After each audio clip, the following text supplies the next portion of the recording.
In 1932, a major world power declared war on birds. This is not a joke.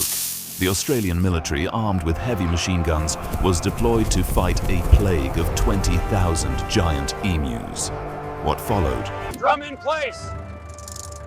Locked and loaded. Charging handle. Was a military campaign of pure, humiliating, and comical failure. The emus, described as invincible and with the invulnerability of tanks, used guerrilla tactics, split into small groups, and outran the machine gun fire. This Come on, you piece of junk!